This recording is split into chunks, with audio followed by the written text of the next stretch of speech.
You come to a five-star restaurant just to drink ice water? I'm still deciding what to order. He didn't need to hear more. No crime. No cause. Just her skin. And his stare, like she was a stain on the tablecloth. Right there, under chandeliers and crystal stemware, he cuffed her, because she didn't look like someone who belonged there. But here's what Officer Maddox didn't know. The woman he just humiliated was a federal undercover agent on an 18-month operation, embedded, alone, in the heart of a multi-state money laundering ring. And when the cuffs locked, the entire restaurant went silent. No questions, no defense, because everyone knew she wasn't the threat. She was the truth they didn't want to face. So let me ask you, which state are you watching from? Where you live, does justice protect quiet dignity or punish it? If this is your first time here, welcome to Mr. Seven Stories, where silence speaks louder than sirens. Hit like, subscribe, and turn on notifications, because what you're about to hear was never meant to be exposed. The golden sunset streamed through the etched glass windows of Wexley Commons Market, the most upscale restaurant in downtown Wexleyboro, Georgia. Under the amber glow of chandeliers, the gentle clinking of crystal glasses and polished silver cutlery created a rhythm, as if the entire room were holding its breath in unison. This wasn't the kind of place people came to eat. It was where they came to be seen. Naomi Tracer, 42, with dark mahogany-toned skin that seemed carved from rosewood, sat alone at a shadowed corner near the bar. Her pearl-colored satin dress hugged her figure, elegant, alluring but modest. Her eyes were cold and still, like the surface of a winter lake. No one here knew that the silver bracelet glinting on her left wrist wasn't jewelry. It was a multi-layer recording device, equipped with noise filters, capturing every breath of the man she'd been tracking for nearly 18 months. Tonight was the night Naomi had been waiting for. Ronan Vale, the money-laundering kingpin she'd been tailing, had finally shown up. Standing next to him was a gray-haired man wearing an emerald ring, a face not found in any file, yet possibly the key to unraveling a dirty financial network stretching across 3 eastern states. "Don't move. Hold your position," came the voice of Gideon Trask, her commanding officer, through her earpiece. Vale just named the shell company in Panama. "Signal's coming in clear. Don't let him know you're watching." Naomi didn't nod, didn't flinch. She simply rested her hand on her thigh, subtly pressing her index finger into the bracelet's rim, triggering the data transmission back to FIU's central hub in Pinehurst. And then it happened. A chair scraped loudly against the floor, sharp and out of place, like claws tearing through a flawless curtain. A tall figure blocked the light behind her. His voice dropped down, low, but dripping with the kind of arrogance that clings to every syllable. "Ma'am, what exactly are you doing here?" Naomi looked up. No badge needed. She recognized him instantly. Colton R. Maddox, a midtown cop, known almost as much for his random checks as for how decidedly unrandom they tended to be. "Never seen someone like you in a place like this." His voice didn't say it, but his eyes did. Ronan Vale glanced over. Just a glance. But it was enough. He stopped talking, turned away, grabbed his phone, and quietly left the table. Naomi's neck burned, as if someone had poured boiling water down her spine. Still, her face didn't move. Calm smile. Cold eyes. She answered softly, "I'm having dinner." "Is that a problem, officer?" Maddox scanned the table. Only a melting glass of iced water and a menu she hadn't turned past the first page. He smirked, that half-smile a man who had already made up his mind. "You come to a five-star restaurant just to drink water?" Still deciding what to order. No explanation would matter. Maddox radioed in backup. "Suspicious individual at Wexley Commons Market. Female. Black. Non-compliant." Within 30 seconds, Naomi knew the mission had gone up in smoke. She didn't struggle, didn't raise her voice. But in that moment, the moment the cuffs clicked shut, Naomi looked Maddox dead in the eye, and her gaze silenced the entire dining room, as if someone had squeezed the air out of the room's self-importance. It wasn't an accusatory look, just a single, wordless question. Who's really the threat here? The story had only just begun, and the truth was still waiting to be exposed. And in that moment, when Naomi Tracer was handcuffed in the most elite restaurant in Wexley Borough, there was nothing to hear but silence. No music, no clinking silverware, just a weighted hush where guests sat frozen in their velvet chairs, eyes wide but lips sealed. Naomi said nothing. She didn't lower her head. Her eyes stayed locked on Colton R. Maddox, cutting straight through his pressed uniform, through the gleaming nameplate, through the illusion of power he thought he held. She wasn't a criminal. But now, in the eyes of everyone watching, she was the one being led away, hands locked behind her back, a sentence without trial. Inside Wexley Commons Market, a young diner lifted her phone. No one told her to film. But with the instinct modern society had hardwired into her, she knew. This was a moment that couldn't go unrecorded. Then, Rec lit up red. Why is she being arrested? A woman whispered into the mic. She didn't do anything, just sitting there, reading the menu. Another voice answered, equally hushed. Naomi walked slowly, each step like pressing down on burning stone. The two officers escorting her said nothing more. But that silence was the loudest accusation of all. A waiter slowly backed toward the kitchen, eyes lowered like he was the one at fault. A middle-aged woman clutched her husband's hand, eyes wet and trembling. But no one stood. No one objected. No one asked. Naomi understood. They weren't afraid of her. They were afraid of the system. And that system had just spoken with a pair of cold metal cuffs. She felt the pressure at her wrists. No pain, no blood. But deeper than skin was a familiar sting, one she'd seen too many times over the years, watching people be labeled suspicious just because they looked different. Naomi didn't need to shout. She'd been trained to stay silent on the battlefield. And today, that battlefield was dressed in white linen and vintage wine. As she stepped through the restaurant's glass doors, the night air slapped colder than usual. A black SUV waited by the curb. Maddox didn't open the door for her. But Naomi didn't flinch. She turned, leaned her back against the vehicle, and waited. Before getting in, she lifted her head once more. Through the glass, she saw that Ronan Vale was gone. The golden opportunity vanished. All because a police officer couldn't handle the presence of a strong black woman in a place he deemed too fine for her. Inside the vehicle, she sat still. The street lights sliced across her face like sharp beams, clean, deliberate. Maddox said nothing. But Naomi knew. He believed he had just done the right thing. What he didn't know was that the video, capturing her arrest, her unflinching stare, her steady hands as the cuffs locked, would be uploaded to TikTok just 18 minutes later. He didn't know that within 3 hours, it would surpass 1 million views, unleashing a wave of outrage stretching from Atlanta to Detroit. And he certainly didn't know that it was that silence, that composure, that would make all of America open its eyes. Naomi didn't speak, not out of weakness, but because she understood something Maddox had never learned. There are moments when silence is the most powerful verdict of all. Something inside her had just broken. And yet, in that same instant, a fire had been lit, slow burning but unyielding. And she knew the real battle had only just begun. Just hours after Naomi was led out of Wexley Commons Market, the phone-recorded video began to spread. No effects, no edits, no soundtrack. Just a slanted frame capturing a black woman in handcuffs, under soft amber lighting and ivory tablecloths. Her eyes stared directly into the camera, not crying, not pleading, not flinching, and it was that very moment that made the entire country stop. The clip was first posted by a law student named Zaire Coleman, who had been dining with his mother at the table across from her. His caption was simple. She was just reading the menu. And they arrested her anyway. By midnight, the hashtag Justice for Naomi was trending on Twitter. By the next morning, the video had surpassed 7 million views on TikTok alone.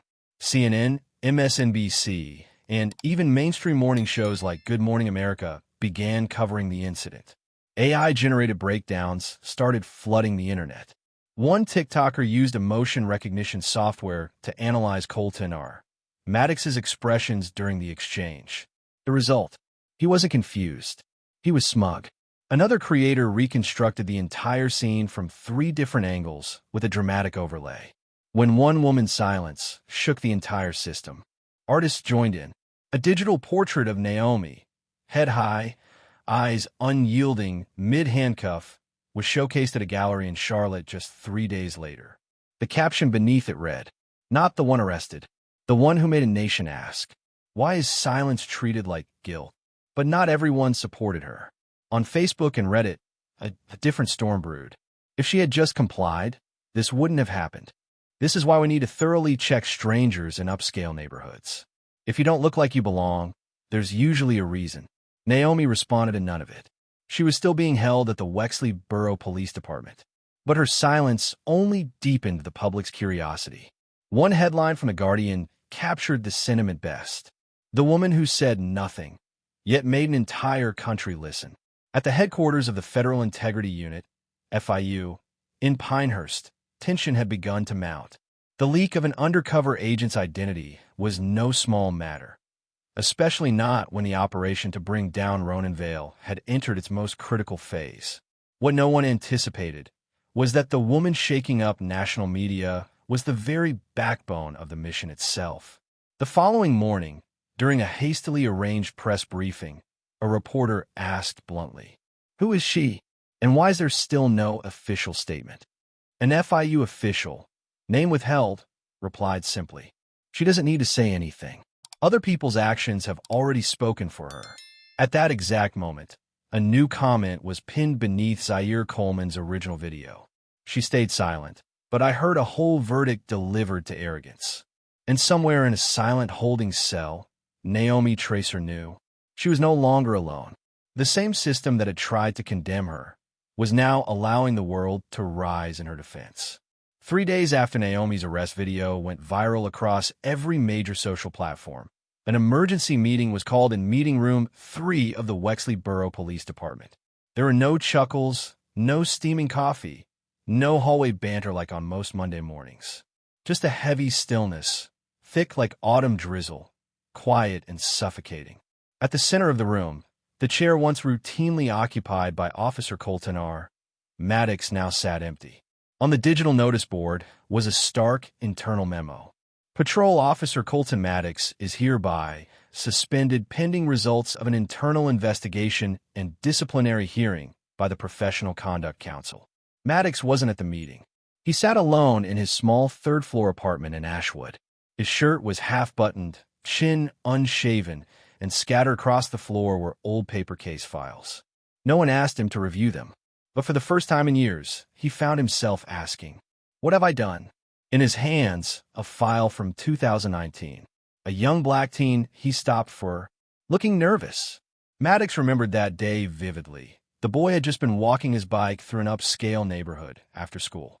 In the report, Maddox wrote, "Uncooperative demeanor." But now, he couldn't even recall what the boy had said, if he had said anything at all. That, more than anything, chilled him to the bone. Another file. An Asian woman flagged as suspicious for parking too long outside a shopping plaza. Maddox hadn't asked a single question. He had called backup. Nothing was found, but the trace log remained. His apartment was no longer a retreat. It had become a courtroom, and he was the one on trial. Then, something new. A white envelope slid under his door late that afternoon. No name, no sender. Inside was a copy of an internal file on Lieutenant Everett Granger, Maddox's direct superior for nearly a decade. The document listed 37 internal call logs, notes from unofficial meetings, and, most damning of all, a recorded voice memo from just 3 months earlier. Granger's voice, low but unmistakably clear. "There's one heading to Delqua next week. Black. Alone. If Maddox is still on Midtown Detail, tell him to run check. Keep it soft." Colton sat frozen. The name Delqua was the old code name for Wexley Commons Market. The timeline aligned perfectly. He hadn't discovered Naomi on his own. He'd been directed there in advance. For the first time, Maddox felt his chest tighten not from shame, but from rage. He hadn't just made the wrong call. He had been used, a pawn in a power game he'd never fully understood. Outside, the season's first rain tapped lightly against the awning. The soft red glow of the bar and grill sign down the street flickered onto his window like a faint echo from a former life. But Maddox didn't look away this time. He picked up his phone, scrolled through the growing wave of headlines about Naomi Tracer, the surge of hashtag Justice for Naomi posts, and stopped at a video. She was walking between two officers. No bowed head, eyes forward, unshaken. Silently, he opened his laptop and began to type an email. I need to speak to whoever is leading the internal investigation. I have evidence that Lieutenant Everett Granger deliberately directed me to commit a wrongful act, potentially to sabotage a federal operation. He didn't know if this late confession could salvage anything. But for the first time in years, Colton R. Maddox wasn't acting on orders. Not on instinct, but for the truth. And the most bitter truth of all, justice doesn't begin with enforcing the law. It begins with facing yourself and admitting when you've been wrong. Thursday morning, Naomi Tracer sat silently in the sixth-floor conference room at FIU headquarters, Pinehurst. Sunlight sliced through the vertical blinds, laying quiet stripes across the cold glass table in front of her. Across the table, Gideon Trask, regional commander, set down a slim folder that carried the weight of an unspoken verdict. Temporary suspension, he said, his voice steady but soft, like someone delivering unwelcome news without cruelty. Until the media response team completes the post-crisis review. Naomi didn't react. She simply stared at the small silver emblem of the Federal Integrity Unit on the cover of the file, the symbol of justice. Now, the very thing sidelining her from the mission. This isn't disciplinary, Gideon added, a consolation no one had requested. It's just a precaution. We can't let anyone use the Wexley incident to discredit the operation. Naomi gave a slight nod, but inside her, something quietly closed, and something else awakened. Leaving the room, she walked directly to the Ashwood Intelligence Hub, where her data team was still tracing the network of shell companies tied to Ronan Vale and his international front operations. She no longer had field clearance, no access to restricted tools, but she still had her memory, her resolve, her target. She stepped into the auxiliary workspace, where Lyra Menda, their lead data tech, sat glued to a triple-screen display, grumbling. Another Cayman shell company. This one bounces through Singapore, then straight into Zurich. Pin it, Naomi said, skipping introductions. And pull Vale's movement map for the last 72 hours. Lyra blinked. You're suspended. Naomi didn't smile, didn't flinch. She spoke with the voice of someone who had traveled too far to turn back. I'm suspended from duty, not from the truth. With just one sentence, Lyra immediately launched the data stream on the screen. Dozens of transaction points blinked in and out, connected by faint red lines, like the hidden veins of a system barely clinging to life. And at the center of that digital map, a new name had just surfaced from Dubai, Clayton Mercer. Naomi narrowed her eyes. That name had never appeared in any previous file. But the CCTV facial recognition snapshot confirmed it. He was the man wearing the emerald ring she had seen accompanying Vale at Wexley Commons. What do we have on him? She asked quickly. Practically a blank file, except for a single appearance at a charity event at Caldera Pavilion, Northridge, 3 months ago. Naomi clenched her hand slightly. Transfer all data to my terminal. And don't tell anyone. I don't need clearance. I need results. Lyra nodded, no questions asked. That same night, Naomi sat in a temporary apartment 5 miles from headquarters. No advanced surveillance tools. No Vanatier access. Just an old laptop, a stack of paper maps, and a yellow desk lamp flickering over her shoulder. But her eyes burned with the same fire they had on her first day in the field. Her phone buzzed. A message from Gideon Trask. Naomi, I'm not asking what you're doing, but if you find something, make sure no one else gets to rewrite the ending for you. She didn't reply. She simply opened a tab labeled Deep Cell Phase 2 Scheduled Activation, 10 days, and typed a single note beneath it. Nothing is destroyed. It's just changing form. Because Naomi Tracer could be paused, but the mission couldn't. And this time, she would be the one holding the pen. The following night, while Naomi was cross-checking Zurich's transaction chains on her worn-out laptop, a desk phone rang across the dimly lit workspace of Ashwood Intelligence Hub. It was a call from FIU's Internal Behavioral Oversight Division. "Naomi, are you still on site?" The voice was low but taut as a drawn bowstring. "Haven't left," Naomi replied, eyes still locked on the screen. "We need you to see something." Minutes later, she stepped into briefing room 4, where Delphine Rook, senior legal advisor, was projecting a video onto the main display, a voice recording extracted from the internal audio surveillance system, the kind only used in federal-level investigations. The screen lit up with an audio clip recorded 3 months prior. A voice played through the speaker, grainy but unmistakable. "If Maddox is still stationed in Midtown, have him handle her. Gently. I don't want the press picking up a corpse." Naomi gripped the edge of her chair. That voice, she knew it instantly. Lieutenant Everett Granger, 54 years old, once one of the most respected officers in the Wexley Borough Force, and Maddox's direct supervisor for nearly a decade. "This is our first confirmed proof that Granger ordered interference with the operation," Delphine said. "But that's not all." Trask stepped in, tossing a thick case file onto the table. "A subpoena was issued at 8 a.m. today," he said briskly. "But by the time our team reached Granger's residence in Glenfield Heights, he was gone. Phone off. Computer wiped clean. The neighborhood cameras were disabled yesterday afternoon." Naomi froze. "This isn't just interference." "He was tipped off." Delphine nodded. "And likely from the inside."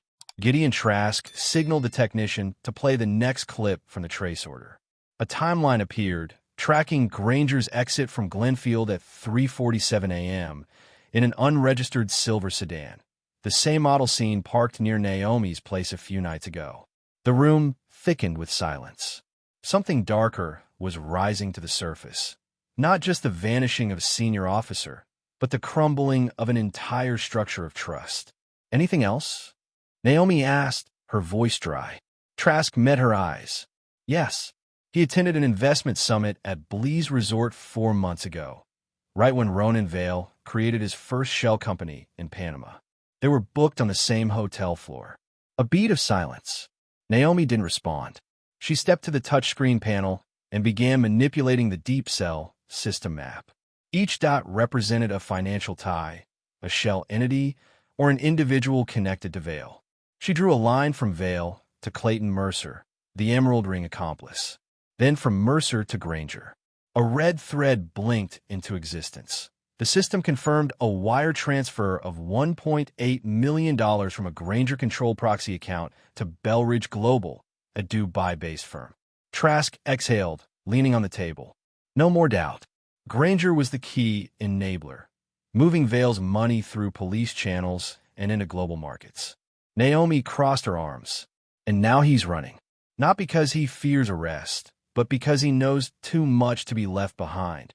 Delphine narrowed her eyes. "He won't vanish forever. Men like Granger don't run. They wait. They counterstrike." Naomi turned back, her gaze lit with defiant resolve. "Then we don't wait," she said. "If Vale is the surface, then Granger is the undertow. And I learned something from those handcuffs in Wexley. Whatever's buried deepest, when it finally rises, it makes the biggest waves." At the far end of the room, the screen blinked with a fresh alert. "Granger, mobile signal detected near Georgia, Florida border, leaving surveillance zone." Naomi stared at the words on the screen. She didn't need to say a thing, because from this moment forward, the investigation was no longer called Operation Deep Cell. It was a hunt for the traitor of the system, the man who wore the uniform and quietly opened the gate to let the devil in. Night in Wexley Borough carried a silence that didn't feel entirely natural. It was the kind of silence that suggested someone was holding their breath, waiting for something to snap.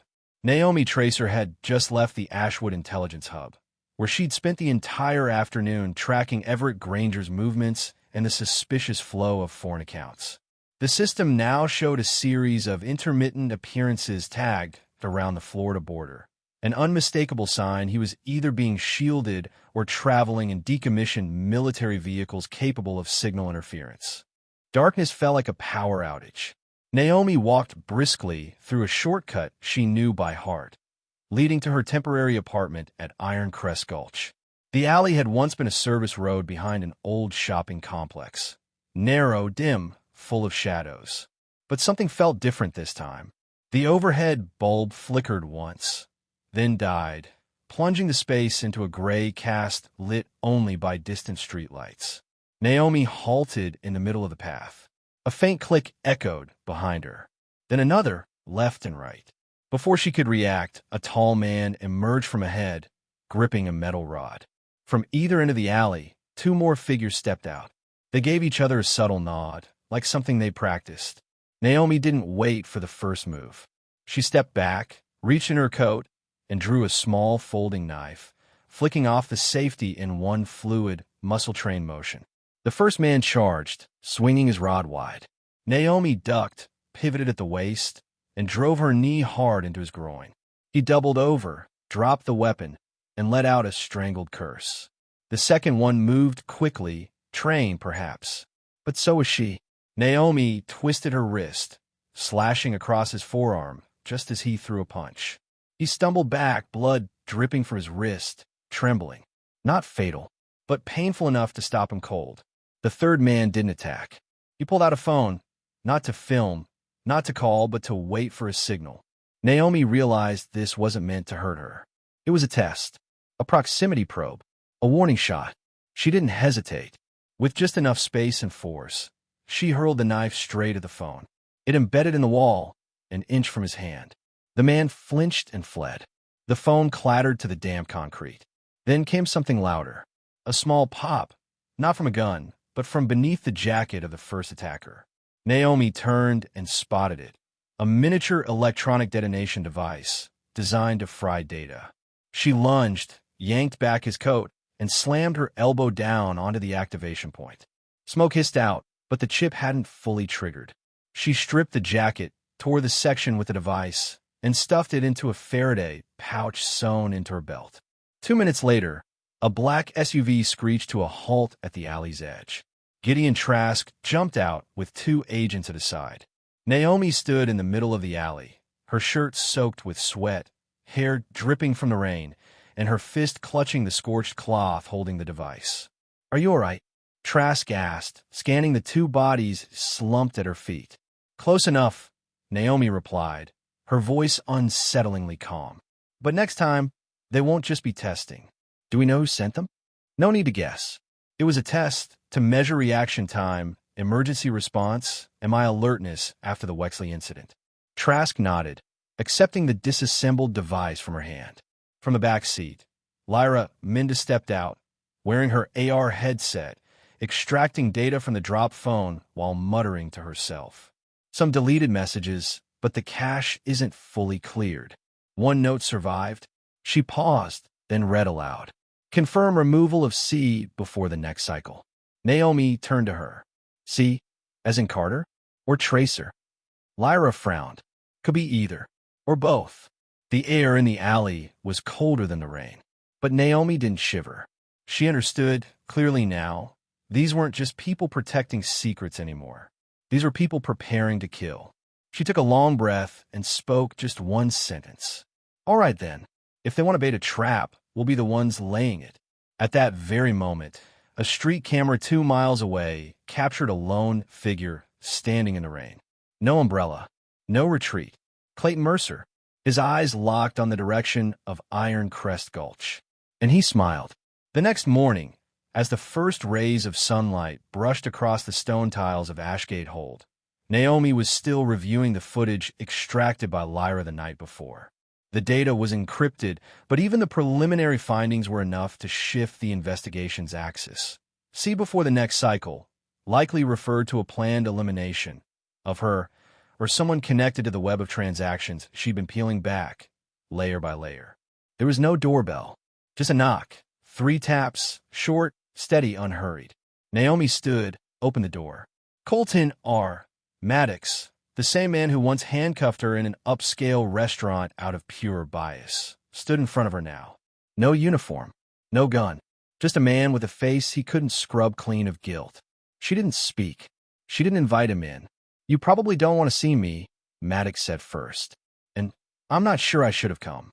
But if I don't say this now, I may never get another chance."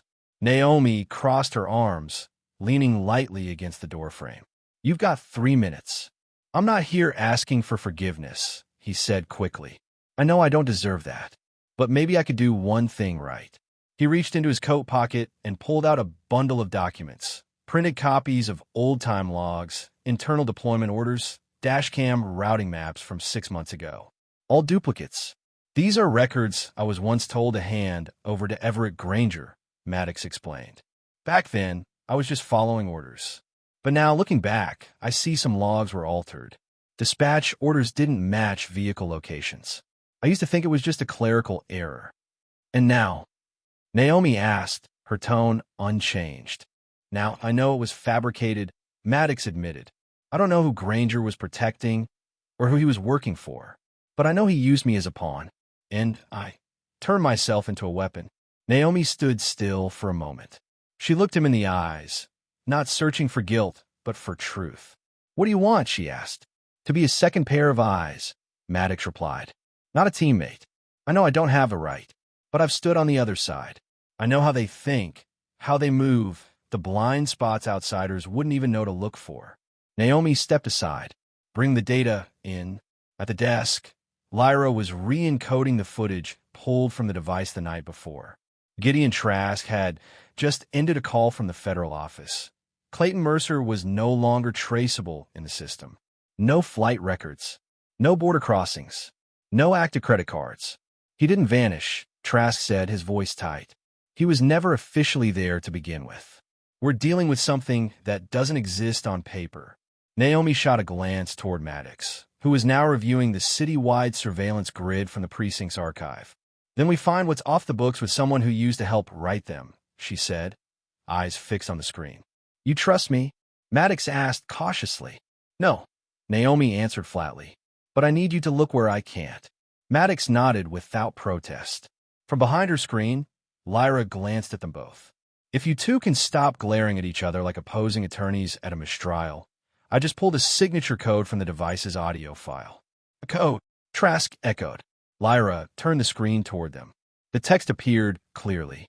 "Flux, Protocol 17B, clearance, Omega string 378, A." Naomi leaned back in her chair, eyes drifting shut for a moment. Flux, a high-level ethical monitoring system, known only to those deep within classified federal operations. And if Mercer was connected to Flux, this wasn't just a money laundering ring anymore. This was full-scale manipulation. Naomi opened her eyes.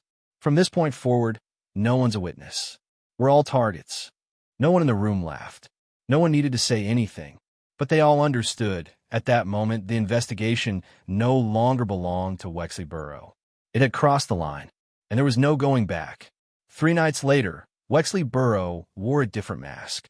No longer a quiet suburban town.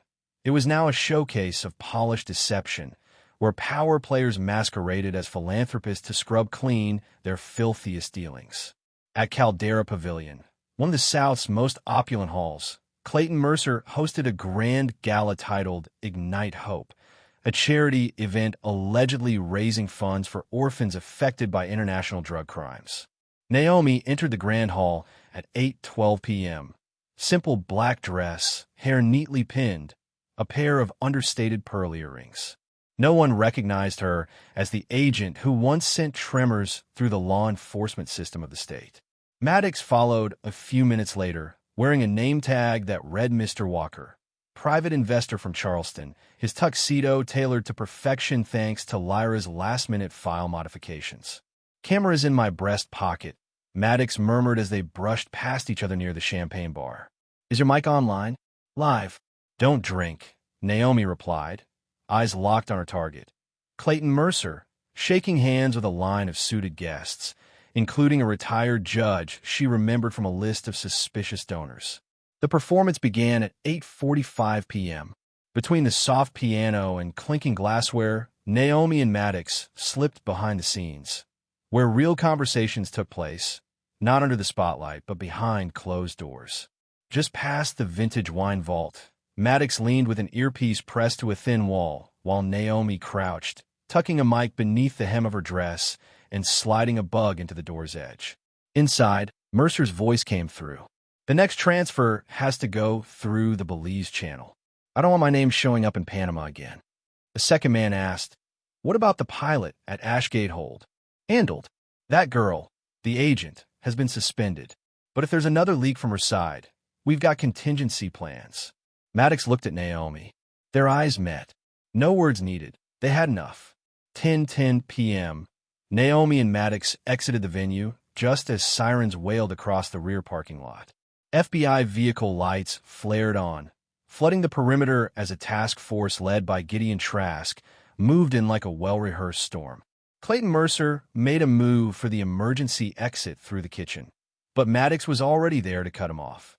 There's nowhere left, Maddox said firmly. We've got recordings. Belize, Panama, and Flux. Mercer blinked once. Then came the sharp click of a safety release behind him. Naomi stood at the main exit, not with her weapon drawn, but with her federal badge extended, its silver gleam catching in the glow of the emergency light. Clayton Mercer, you are under arrest for operating a transnational criminal enterprise, laundering funds, manipulating law enforcement systems, and unlawfully exploiting the Flux protocol. Mercer turned his head, panic washing over his face, but he didn't resist. The cold snap of handcuffs around his wrists marked the end of his game. Inside, the violins still played to the gala crowd, but outside, justice had begun its own symphony. On the ride back, Maddox sat in silence, pensive. Naomi quietly checked over her recording equipment. You think this ends it? He asked. Naomi shut the recorder and gazed out the window, where streaks of streetlight cut through the night like glimpses into something darker. No, she said. We've only scratched the surface. A voice came through the earpiece. Lyra from the coordination hub. Gideon wants both of you back at HQ. They just found another code fragment on Mercer's laptop. Something tied to a new data string labeled Omega String 378B. Naomi allowed herself a quiet smile. Well then, looks like we're heading into Chapter 2. Maddox glanced over, and for the first time since this all began, he actually smiled. Chapter 2, he repeated. And this time, I'm on the right side.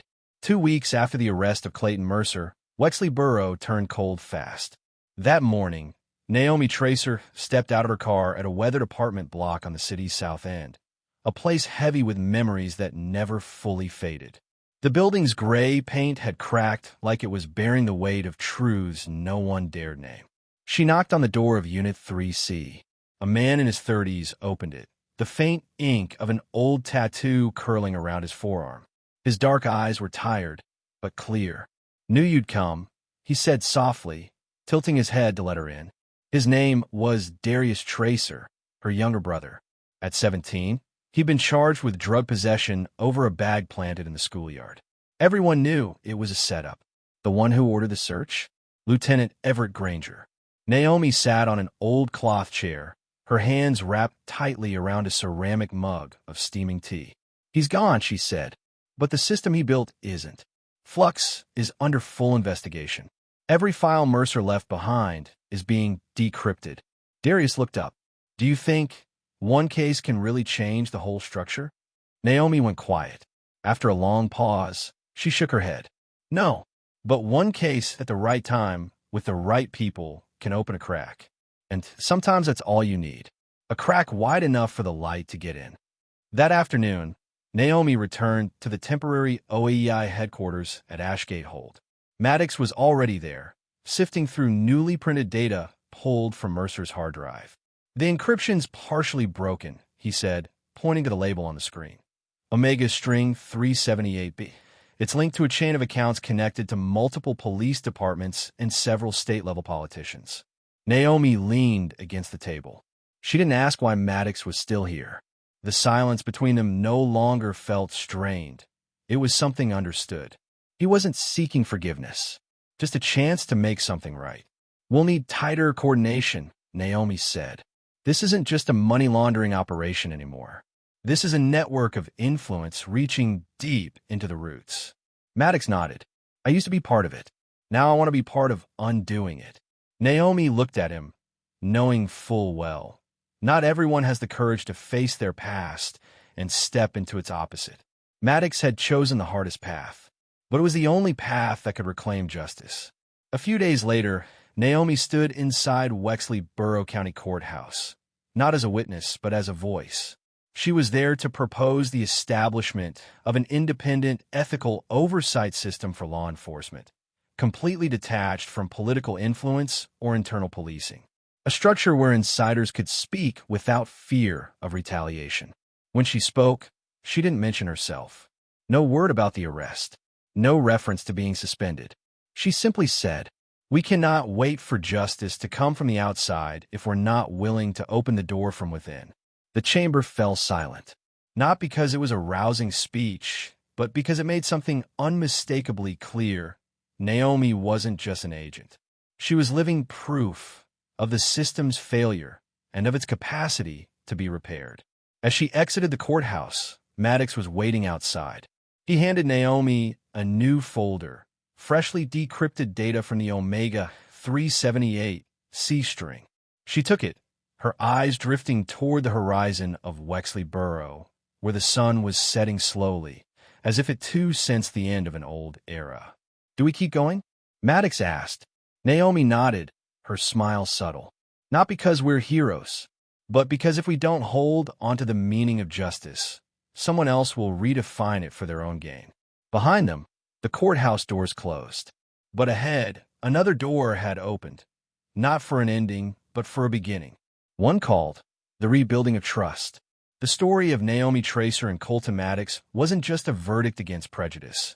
It was a reminder that real change begins with brave personal choices.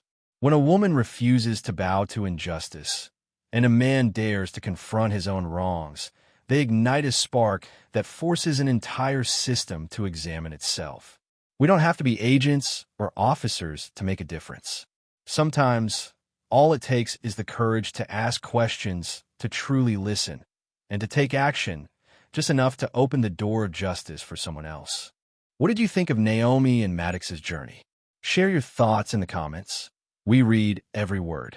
If this story moved you, hit like, subscribe, and share the video to spread the message. Moral silence can carry the weight of a verdict.